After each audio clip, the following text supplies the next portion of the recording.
कहानी है जब बेटा बाप को बोझ समझने लगा। एक कहानी जो दिल को रुला देगी और आंखों में माँ बाप की कदर जगा देगी। तो आइए चलते हैं उस लम्हे की तरफ जहां एहसास जागता है और दिल बदल जाता है। रात के वक्त छोटे से गांव नूराबाद की गलियों में ठंडी हवा चल रही थी। कहीं कहीं कुत्तों के भौंकने की आवाज आ रही थी। बाकी पूरा गांव खामोशी में डूबा हुआ था। उसी गांव के किनारे एक पुराना सा कच्चा मकान था। दरवाजे के बाहर मिट्टी का दिया जल रहा था, जिसकी लौ हवा के झोंकों से बार बार कांप जाती। अंदर 65 साला हाजी रहमत अली अपने बोसीधा बिस्तर पर बैठा तस्बीह पढ़ रहा था। सामने एक पुराना सा संदूक रखा था, जिसमें कुछ कागजात, एक पुरानी घड़ी और चंद यादें थीं। रहमत अली की बीवी खाला नसीबा चूल्हे के पास बैठी दाल पकाने की तैयारी कर रही थी। उसके चेहरे की झुर्रियों में जिंदगी भर की मेहनत लिखी हुई थी। उसने आहिस्ता से कहा, रहमत, आज फिर चावल खत्म हो गए हैं। सुबह सोचा था अफजल से कहूं थोड़े पैसे भेज दे, मगर उसने फोन ही नहीं किया। रहमत ने तस्बीह के दाने रोके, एक लम्हे के लिए खामोश रहा, फिर मुस्कुराकर बोला, छोड़ दो नसीबा, वो मसरूफ होगा। शहर में लोग मसरूफ रहते हैं। खाला नसीबा के होठों पर हल्की मुस्कुराहट आई, मगर आंखों में नमी थी। मसरूफी भी कैसी रहमत? जब हम बीमार होते थे तो यही बच्चा रात भर जागता रहता था।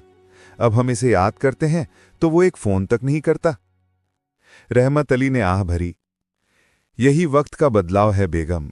जब बच्चे बड़े होते हैं तो समझते हैं कि माँ बाप का दर्द पुराना हो गया है, लेकिन माँ बाप के दिल का खालीपन कभी पुराना नहीं होता। कमरे में खामोशी फैल गई। बाहर रात गहरी हो चुकी थी। ये वही हाजी रहमत था जिसने अपनी पूरी जवानी मजदूरी में गुजार दी। सुबह सूरज निकलने से पहले खेतों में पहुंच जाता, दोपहर को कड़ी धूप में हल चलाता, शाम को लकड़ी का गट्ठा कंधे पर उठाकर घर लौटता। उसके हाथों की लकीरें पसीने से मिट्टी बन चुकी थीं, मगर उसकी आंखों में हमेशा एक चमक रहती। मेरा बेटा पढ़ लिख जाएगा, बड़ा आदमी बनेगा, मेरे बुढ़ापे का सहारा बनेगा। उसका इकलौता बेटा अफजल बचपन में बड़ा ज़हीन था। गांव के स्कूल में हमेशा अव्वल आता। उस्ताद कहते, ये लड़का शहर जाकर बड़ा नाम कमाएगा। रहमत अली हर जुमा बाजार में मजदूरी के बाद जो भी कमाता, उसी से अफजल के स्कूल की फीस देता। नसीबा अक्सर कहती, रहमत, कभी अपने लिए भी कुछ रख लिया करो, बुढ़ापा है, कल को हाथ पांव जवाब दे गए तो क्या होगा। वो हंसकर कहता, बेगम, मेरा बुढ़ापा मेरा बेटा है, जब वो कमाएगा तो मैं आराम करूंगा। साल गुजरते गए। अफजल ने मैट्रिक किया, फिर शहर जाकर कॉलेज में दाखला लिया। बाप ने कपड़े बेचकर उसे फीस दी, माँ ने अपने जेवर गिरवी रखकर हॉस्टल का खर्च निकाला। अफजल पढ़ लिख कर एक अच्छी कंपनी में नौकरी पर लग गया। फिर उसकी शादी भी हो गई। अब वो शहर के एक बड़े फ्लैट में रहने लगा। शुरू के दिनों में वो हर हफ्ते फोन करता, माँ की खैरियत पूछता, अब्बा से दुआएं लेता। फिर ये फोन महीने में एक बार रह गए, फिर 2 महीने में एक शाम रहमत अली ने मोबाइल उठाया और अफजल को कॉल की। बेटा, खैरियत तो है? कई दिन से आवाज नहीं सुनी तेरी। दूसरी तरफ से हंसी की आवाज आई। अब्बा जी, बस थोड़ा मसरूफ हूं, दफ्तर में नया प्रोजेक्ट शुरू हुआ है, टाइम नहीं मिलता। रहमत ने कहा, अल्लाह बरकत दे बेटा, बस अपनी माँ को कभी कभार याद कर लिया कर, वो तेरा इंतजार करती रहती है। अफजल ने जल्दी से कहा, अच्छा अब्बा जी, बाद में बात करता हूं, आलिया बुला रही है। और कॉल खत्म हो गई। खाला नसीबा दरवाजे पर बैठी थी। उसने पूछा, क्या कहा अफजल ने? रहमत ने मुस्कुरा कर कहा, कह रहा था मसरूफ है। और माँ का हाल? पूछने की फुर्सत नहीं मिली। नसीबा ने नजरें झुका लीं, आंखों के किनारों से आंसू गिरने लगे। रहमत, हमने जो कुछ भी किया इसी के लिए किया, और आज वही कहता है मसरूफ हूं। रहमत ने हाथ उठाकर कहा, बेगम, दुआ करो, अल्लाह दिलों में नरमी डाल दे। रात के आखिरी पहर जब पूरा गांव सो चुका था, रहमत बाहर सहन में बैठा था। आसमान पर सितारे चमक रहे थे, चांद हल्का सा झुक गया था। उसने आहिस्ता से कहा, या रब, अगर मैंने कभी किसी का हक मारा है तो माफ कर दे, और मेरे बेटे के दिल में रहम डाल दे। उसकी आंखों से आंसू बहने लगे। अंदर नसीबा हिचकियों में रो रही थी, मगर उसके पास कोई नहीं था जो उसके आंसू पहुंचे। ये वो रात थी जब वालिदैन ने पहली बार अपने बेटे की मसरूफ जिंदगी से खाली लम्हे महसूस किए। रहमत को लगा जैसे घर की दीवारें भी खामोशी से रोती हों। वो उठा, संदूक खोला और बेटे की बचपन की तस्वीर निकाली। मुस्कुराकर बोला, काश ये बच्चा कभी बड़ा ना होता। सुबह सूरज निकला तो गांव के परिंदे चहचहा रहे थे। हाजी रहमत अली अज़्ब आदत फजर पढ़कर बाहर चारपाई पर बैठ गया। हाथ में तस्बीह थी मगर दिल भारी। खाला नसीबा अंदर खांसी के दौरे में मुब्तला थी। उसके कमज़ोर जिस्म में इतनी ताकत भी नहीं बची थी कि वो चूल्हा जला सके। रहमत ने पानी गर्म किया, दवा दी और आहिस्ता से कहा, बेगम तुम्हें डॉक्टर के पास ले जाना पड़ेगा। नसीबा ने हल्की सी मुस्कुराहट के साथ कहा, रहमत अब उम्र भी कितनी रह गई है, डॉक्टर क्या करेगा, बस दुआ कर दो, शायद अल्लाह मुझ पर रहम कर दे। रहमत ने नजरें झुका लीं। ऐसा मत कहो बेगम, तुम्हारे बगैर ये घर वीरान हो जाएगा। मैं तुम्हारे लिए अफजल से पैसे मांग लूंगा दवा के लिए, आखिर वो हमारा बेटा है। दोपहर को उसने पुरानी जेब से फोन निकाला। हाथ कांप रहे थे, दिल में अजीब सा बोझ था, जैसे कोई भीख मांगने जा रहा हो। नंबर मिलाया, फोन बजता रहा। आखिर अफजल ने कॉल उठाई। अस्सलाम वालेकुम बेटा, तुम्हारी माँ बीमार है, अगर थोड़ा से पैसे भिजवा दो तो दवा ले लूंगा। दूसरी तरफ खामोशी रही। फिर अफजल ने सांस भरी, अब्बा जी अभी कुछ इखराजात ज्यादा हैं, बच्चों के स्कूल की फीस, घर का किराया, आप लोग किसी से उधार ले लें, मैं अगले महीने भेज दूंगा। रहमत के हाथ कांप गए, लबों पर बस इतना निकला, ठीक है बेटा, कोई बात नहीं, अल्लाह आसान करे। कॉल बंद हुई तो वो देर तक वहीं बैठा रहा। हाथ में मोबाइल था मगर आंखें खाली। तस्बीह के दाने हाथ से गिर गए। अंदर नसीबा ने कमजोर आवाज में पूछा, क्या कहा अफजल ने? रहमत ने खुद को मजबूत करते हुए कहा, कह रहा था मसरूफ है, अगले महीने भेजेगा। नसीबा ने खामोशी इख्तियार कर ली। वो जान गई थी कि ये अगला महीना अब कभी नहीं आएगा। चंद दिन बाद मोहल्ले का एक लड़का आया और बोला, हाजी साहब अफजल भाई ने फेसबुक पर तस्वीर डाली है, नई कार खरीदी है। रहमत के चेहरे पर एक लम्हे के लिए खुशी आई मगर फिर खामोशी छा गई। नसीबा ने आहिस्ता से कहा, देखा रहमत, वो हमें बताना भी गवारा नहीं करता, लेकिन दुनिया को जरूर दिखा दिया। रहमत बोला, बस दिल साफ रखो बेगम, माँ बाप के दिल में अगर बद्दुआ आ गई तो वो दुनिया की किसी दुआ से भारी होती है। रात को वो बाहर सहन में बैठे थे, चांदनी हल्की थी। नसीबा ने कहा, रहमत कभी कभी दिल चाहता है कि सब कुछ छोड़कर शहर चले जाएं, शायद बेटे को देख लें। रहमत ने कहा, बेगम जिस दिल में वालिदैन की जगह दुनिया भर गई हो, वहां जाकर खुद को और ज्यादा खाली महसूस होगा। फिर वो दोनों खामोश हो गए। तस्बीह के दाने चलते रहे मगर दिलों के सवाल रुके हुए थे। एक दिन गांव के इमाम साहब आए। हाजी साहब आपकी बेगम की हालत ठीक नहीं लग रही, इन्हें शहर के अस्पताल ले जाएं। रहमत ने अफसुर्दगी से कहा, पैसे नहीं हैं, अफजल को फोन किया मगर। इमाम साहब ने आहिस्ता कहा, अल्लाह बेहतर करेगा, मैं कुछ मदद करता हूं। उन्होंने दवा के पैसे दिए।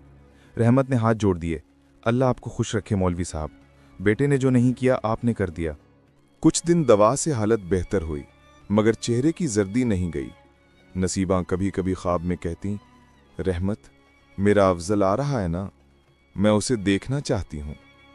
रहमत दिल ही दिल में कहता, हाँ बेगम वो जरूर आएगा, मगर वो जानता था वो झूठ बोल रहा है। चंद हफ्ते बाद अफजल अचानक आया। दरवाजे पर कार रुकी, अंदर आया तो माँ बाप हैरान रह गए। नसीबा ने आंखों में चमक के साथ कहा, मेरा बच्चा आ गया। अफजल ने रस्मी अंदाज में सलाम किया, फिर बोला, अब्बा जी आप लोग अब ये पुराना घर बेच दें और हमारे साथ शहर चलें, यहां जिंदगी नहीं है, गांव में बस महरूमी है। रहमत के चेहरे पर एक साया सा आया। उसने धीरे से कहा, बेटा ये घर मेरी मेहनत की निशानी है, मैंने इसकी एक एक ईंट पसीने से जोड़ी है। इस जमीन पर तेरी माँ की दुआएं हैं, मैं इसे नहीं बेच सकता। अफजल ने झुंझला कर कहा, यह जिद है अब्बा जी, जमाना बदल गया है, अब सुकून शहर में है, यहां नहीं। रहमत ने नर्म लहजे में कहा, सुकून बेटा शहर में नहीं दिल में होता है, और मेरा दिल तभी सुकून में रहता है जब मैं उस मिट्टी में रहूं जिसे मैंने अपने हाथों से सींचा है। नसीबा खामोश बैठी बेटे को देख रही थी, जैसे बरसों की मोहब्बत और दुख एक साथ उसकी आंखों में ठहर गए हों। अफजल ने थके लहजे में कहा, आप लोगों की सोच कभी नहीं बदलेगी, मैं कल वापस जा रहा हूं। यह कहकर वो अपने कमरे में चला गया। रात देर तक नसीबा रोती रही। रहमत के पास आकर बोली, रहमत, हमने इसे सब कुछ दिया, तालीम, इज्जत, सहूलत, लेकिन ये ना सिखा सके कि वालिदैन की इज्जत सबसे बड़ी दौलत होती है। रहमत ने आसमान की तरफ देखा। अल्लाह गवाह है बेगम, मैंने उसे कभी बद्दुआ नहीं दी। शायद किसी दिन उसे एहसास हो जाए कि दौलत सब कुछ नहीं होती। अगली सुबह अफजल बगैर कुछ कहे शहर वापस चला गया। दरवाजे के बाहर खाक उड़ रही थी, जैसे वक्त भी रुखसत हो गया हो। रहमत खामोशी से बेटे के पीछे देखता रहा। फिर उसने मिट्टी उठाकर सीने से लगाई। ये मिट्टी मेरे बेटे से ज्यादा वफादार है। चंद महीने गुजर गए। गांव के आसमान पर मौसम बदला, लेकिन हाजी रहमत के घर की खामोशी वैसी ही रही। ना कोई फोन, ना कोई खत, ना कोई खैर खबर। खाला नसीबा दिन ब दिन कमजोर होती जा रही थीं। सांस फूलने लगती, खांसी बढ़ गई थी। रहमत रोज सुबह फजर के बाद बाहर बैठकर तस्बीह पढ़ता, मगर दिल में हमेशा एक ही दुआ होती, या रब मेरे बेटे के दिल में रहम डाल दे। एक दिन मोहल्ले का एक नौजवान शहर से आया। उसने आकर बताया, हाजी साहब, मैं कल शहर से आया हूं। अफजल भाई का ऑफिस देखा, लगता है कारोबार में कोई मसला है। वहां लोग कहते थे कि उनका बिजनेस डूब गया है। रहमत चंद लम्हे खामोश रहा। बेटा, अगर वो मुसीबत में है तो अल्लाह उसे हिम्मत दे, मैं उसके लिए दुआ करता हूं, नसीबा ने आहिस्ता कहा। रहमत, शायद यही वो वक्त है जब हमारा बेटा समझेगा कि दुनिया का सहारा कितना कमजोर होता है। दूसरी तरफ शहर में वाकई हालात बदल चुके थे। अफजल का बिजनेस अचानक खसारे में चला गया। कई सरमायादार पीछे हट गए, कर्जे बढ़ गए, बैंक की किस्तें रह गईं, किराएदार ने घर खाली करने का नोटिस दे दिया। आलिया हर रोज परेशान रहती, अफजल कब तक ये छुपाओगे? अफजल गुस्से से कहता, मैं सब संभाल लूंगा, मैं किसी के सामने हाथ नहीं फैलाऊंगा। लेकिन दिल के अंदर वो खुद टूट चुका था। चंद दिन बाद उसके करीबी दोस्तों ने भी फासला बना लिया। एक दोस्त ने कहा, यार मैं क्या करूं, अभी खुद मुश्किल में हूं। दूसरा कहने लगा, जब तुम्हारी हालत ठीक हो जाए तो आकर मिलना, अभी तो लोग तुमसे पीछे हट रहे हैं। अफजल की आंखों के सामने अंधेरा छा गया। वो जिस शहर को सुकून समझता था, वो अब कैद खाना बन चुका था। एक रात वो छत पर बैठा था। तेज हवा चल रही थी। सामने इमारतों के नियॉन लाइट्स चमक रहे थे, मगर दिल अंधेरों में डूबा हुआ था। अचानक उसे अपने अब्बा की आवाज याद आई, बेटा, सुकून दिल में होता है, शहर में नहीं। ये जुमला दिल में गूंजने लगा। वो रो पड़ा, आबा जी, मैंने आपकी बात नहीं मानी, मैंने दौलत को सब कुछ समझ लिया। उसी लम्हे आलिया कमरे से निकली। उसकी आंखों में आंसू थे।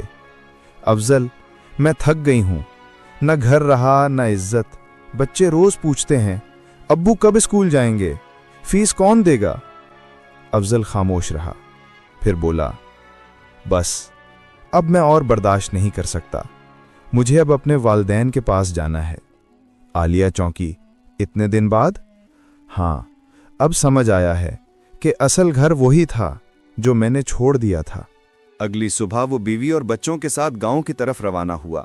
रास्ते भर खामोशी थी। हर मोड़ पर जैसे यादें चीख रही हों, बचपन की दौड़ती गलियां, खेतों की खुशबू, माँ की मुस्कुराहट और अब्बा के कंधे। कार जब नूराबाद के दरख्तों के करीब पहुंची तो उसके दिल की धड़कन तेज हो गई। दरवाजे के सामने कार रुकी। मट्टी की खुशबू उठ रही थी, जैसे पुरानी यादों ने खुशामदीद कहा हो। दरवाज़ा धीरे से खुला। अंदर वही सहन, वही छत, वही दरवाज़ा। बस फर्क इतना था कि अब दीवारों पर वक्त के निशानात गहरे हो चुके थे। सहन में हाजी रहमत बैठे तस्बीह पढ़ रहे थे। सफ़ेद दाढ़ी, कमज़ोर हाथ, मगर चेहरे पर वही नूर। अफजल के कदम लरस गए। वो आहिस्ता आहिस्ता आगे बढ़ा। अब्बा जी, आवाज़ भर आ गई। रहमत ने चौंक कर सिर उठाया। चंद लम्हे खामोशी रही, जैसे वक्त रुक गया हो। फिर उनकी आंखों से आंसू बह निकले। अफजल, बेटा तू आ गया? अफजल आगे बढ़ा, घुटनों के बल बैठ गया। अब्बा जी, मुझे माफ़ कर दें, मैंने आपकी बात नहीं मानी, मैंने आपको बोझ समझा। लेकिन आज दुनिया ने मुझे दिखा दिया कि माँ बाप के बगैर इंसान कितना खाली होता है। रहमत के कांपते हाथ बेटे के सर पर आ गए। बेटा, माँ बाप नाराज हो सकते हैं, लेकिन बद्दुआ नहीं देते।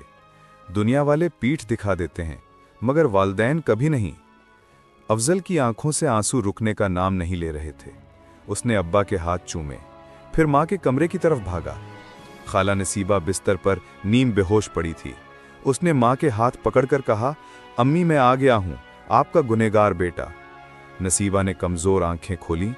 अफजल, क्या तू वाकई आ गया? मैंने तो सोच लिया था कि शायद अब तू कभी नहीं आएगा। अफजल ने कहा, माँ मैंने सब खो दिया, मगर आपको दोबारा पाकर सब मिल गया। माँ के आंसू बेटे के हाथों पर गिरे। बेटा, हमने तुम्हें हमेशा दुआ दी, बद्दुआ कभी नहीं दी। अल्लाह ने तुम्हें वापस भेज दिया, यही सबसे बड़ी रहमत है। उस रात के बाद गांव के आसमान पर अजीब सा सुकून छा गया। अफजल सहन में बैठा था, उसकी बीवी आलिया पास बैठी थी। आलिया बोली, अफजल, तुम्हारे वालिदैन कितने अजीम हैं, उन्होंने जरा सा भी शिकवा नहीं किया। अफजल ने कहा, हाँ, माँ बाप ऐसे ही होते हैं, वो दुख देते नहीं, दुआएं देते हैं। मैं उनके सामने झुककर रहूंगा अब जिंदगी भर। दूर मस्जिद से अजान की आवाज गूंजी। हय्या अलल फलाह, रहमत ने आहिस्ता से कहा, बस बेटा, अब जिंदगी की नमाज वक्त पर पढ़ना सीख ले। अफजल ने सर झुकाया, अब्बा जी, अब देर नहीं होगी। सुबह के वक्त सूरज की किरणें गांव के खेतों पर फैल रही थीं। परिंदे चहचहा रहे थे। दरख्तों की टहनियां हवा के साथ झूम रही थीं। हाजी रहमत अली अपने पुराने घर के बाहर चारपाई पर बैठा तस्बीह घुमा रहा था। उसके सामने अफजल झाड़ू लगा रहा था, आंगन साफ कर रहा था। ये वही अफजल था जो कभी शहर की चमक दमक में गुम था, मगर आज उसके दिल में सुकून की रोशनी उतर चुकी थी। रहमत ने मुस्कुराकर कहा, बेटा, तू सुबह से लगा हुआ है, जा कुछ खा ले। अफजल बोला, अब्बा जी, अब दिल को सुकून तभी मिलता है जब हाथ कुछ काम में लगे रहें। ये घर बरसों बाद फिर आबाद हो रहा है, इसे अपने हाथों से संवारना चाहता हूं। रहमत की आंखें नम हो गईं। बेटा, तुम्हारे दिल में अल्लाह ने नूर डाल दिया है, यही असल दौलत है। घर के अंदर नसीबा आहिस्ता आहिस्ता चलने की कोशिश कर रही थी। अफजल ने आगे बढ़कर मां का सहारा दिया। अम्मी, आप बैठ जाएं, मैं चाय ले आता हूं। मां ने मुस्कुराकर कहा, बेटा, अब तो लगता है जैसे मेरा जिगर वापस आ गया हो। जब तू नहीं था तो हर लम्हा लगता था कि सांस भी अधूरी है। अफजल ने कहा, अम्मी, मैं बहुत शर्मिंदा हूं, मैंने आप दोनों का दिल दुखाया, लेकिन अब जिंदगी सिर्फ आपके साथ गुजारनी है। नसीबा ने हाथ उठाए। अल्लाह तेरा दिल हमेशा ऐसा ही नर्म रखे बेटा। माँ बाप की दुआ कभी खाली नहीं जाती। दिन गुजरते गए। अफजल ने गांव के पुराने घर को ठीक करवाया, दीवारों पर नया प्लस्तर करवाया, दरवाजा मुरम्मत किया, छत की कड़ी बदलवाई। मोहल्ले वाले हैरान थे, अरे ये तो वही अफजल है ना जो शहर में रहता था, अब तो पूरा दिन वालिदैन के साथ लगा रहता है। कोई कहता, यही है असल कामयाबी, जब इंसान दौलत की नहीं वालिदैन के करीब आ जाए।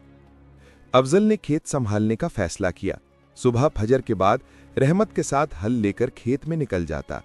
रहमत ने कहा, बेटा, तू शहर का आदमी, ये सब कैसे करेगा? अफजल ने मुस्कुराकर जवाब दिया, अब्बा जी, आपने सारी जिंदगी ये जमीन जोती, अब मेरी बारी है। फिर दोनों बाप बेटा मिलकर दिन भर काम करते।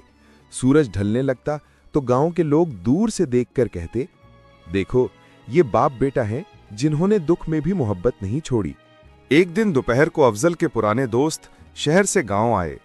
उन्होंने हैरत से पूछा, यार, तूने अपनी सारी जिंदगी यहीं लगा दी, वापस शहर नहीं जा रहा? अफजल ने हल्की मुस्कुराहट के साथ कहा, नहीं, अब मुझे पता चल गया है कि असल शहर ये है जहां दिल आबाद है, वहां जहां वालिदैन है, वही असल जिंदगी है। दोस्त कुछ देर चुप रहे। उनके चेहरों पर एहसास का साया था। शायद वो भी अंदर से सोच रहे थे कि अपने वालिदैन को कब से भूल बैठे हैं। शाम के वक्त अफजल सहन में बैठा माँ के कदम दबा रहा था। माँ ने कहा, बेटा, अब तेरी जिंदगी बदल गई है, अल्लाह तुझे सुकून दे। अफजल ने कहा, अम्मी, सुकून तो आपके कदमों में है। शहर में दौलत थी मगर नींद नहीं थी, यहाँ गुर्बत है मगर दिल मुतमईन है। रहमत अली ने कहा, बेटा, इंसान तब कामयाब होता है जब उसे ये समझ आ जाए कि दौलत इंसान को नहीं, इंसान दौलत को बनाता है। कुछ दिन बाद गांव के इमाम साहब आए। उन्होंने अफजल से कहा, बेटा, मस्जिद के पुराने फर्श की मरम्मत होनी है, कुछ लोग चंदा दे रहे हैं। अफजल ने फौरन कहा, मौलवी साहब, ये मेरा फर्ज है, मैं सारा खर्च उठा लूंगा। इमाम साहब खुश हो गए। अल्लाह तेरा दिल रोशन रखे बेटा, तेरे वालिद के नसीब हैं कि उनका बेटा इतना फर्माबरदार निकला। दूसरी तरफ आलिया, अफजल की बीवी, भी अब गांव की जिंदगी में ढल चुकी थी। वो रोज नसीबा के साथ खाना पकाती, गांव की औरतों के साथ कुएं से पानी लाती, बच्चों को मकतब में भेजती। वो अक्सर कहती, मैंने शहर में बहुत कुछ देखा, लेकिन वहां मोहब्बत नहीं थी, यहां हर चेहरे पर खुलूस है।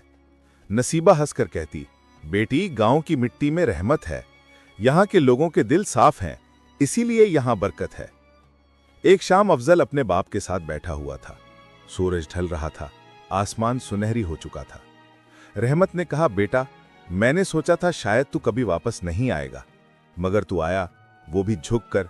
यही मेरी सबसे बड़ी कमाई है। अफजल ने कहा, अब्बा जी, मैं अब समझ गया हूं कि आपने जो कुछ कहा वो सब सच था। मैंने जिंदगी में हर दरवाजा खटखटाया, मगर सुकून सिर्फ आपके कदमों के पास मिला। रात को अफजल बच्चों को लेकर बैठा, कहने लगा, देखो, तुम्हारे दादा ने अपनी जिंदगी हमारे लिए कुर्बान की। याद रखना, माँ बाप के दिल को खुश रखना दुनिया की सबसे बड़ी इबादत है। बच्चे ध्यान से सुनते रहे। नसीबा के चेहरे पर मुस्कुराहट आ गई। मेरे रब, तूने मेरी दुआएं कबूल कर लीं। मेरा बेटा अब दूसरों के लिए रोशनी बन गया है। अफजल ने अपनी माँ के कदमों में सर रखा और बोला, अम्मी, अगर मैं कभी फिर गुरूर करूं तो मुझे याद दिला देना कि इंसान की असल इज्जत माँ बाप के कदमों में होती है। नसीबा ने कहा, बेटा, अगर दिल में शुक्र हो तो जिंदगी कभी अंधेरी नहीं रहती। गांव के आसमान पर चांद निकल आया। दूर मस्जिद से अजाने इशा की आवाज गूंजी। रहमत ने हाथ उठाए, या अल्लाह, मेरे बेटे को हमेशा सीधे रास्ते पर रख। अफजल ने आहिस्ता कहा, अब्बा जी, अब मैं कहीं नहीं जाऊंगा। मैंने अपनी मंजिल पा ली है, ये घर, ये जमीन और आप दोनों।